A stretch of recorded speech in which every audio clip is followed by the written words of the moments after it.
اعتکاف اعتکاف روزے کی عبادت کا منتہائی کمال ہے۔ رمضان میں روزے رکھ کر انسان طلوع فجر سے غروب آفتاب تک کھانا پینا اور ازدواجی تعلق چھوڑ دیتا ہے، لیکن اعتکاف میں انسان آگے بڑھتا ہے اور ان پابندیوں کے ساتھ کئی اور پابندیاں خود پر عائد کر لیتا ہے۔ اب انسان اپنا گھر والے اور کاروبار سمیت ساری دنیاوی دلچسپیاں چھوڑ کر مسجد میں آ بیٹھتا ہے۔ پہلے بیوی سے تعلق زن و شو دن میں چھوڑا تھا، اب رات میں بھی اس سب سے بڑی انسانی خواہش سے بے نیاز ہو جاتا ہے۔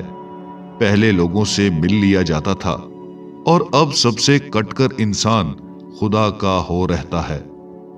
یوں ایک بندہ مومن سوائے زندگی کی ایک نشانی یعنی رات کے وقت کھانے پینے کے علاوہ پوری دنیا اور دنیا داری کو چھوڑ کر اللہ کے گھر آ بیٹھتا ہے اور اپنی صبح و شام اس کی یاد میں اور اس کی بندگی میں گزارنے لگتا ہے۔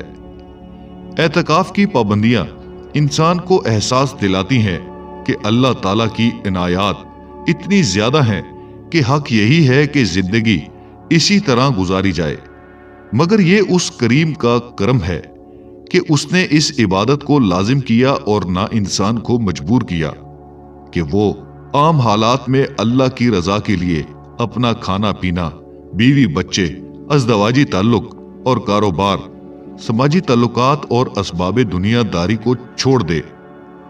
اس کا مطالبہ بس اتنا ہے کہ ان سب میں رہو پر مجھے نہ بھولو۔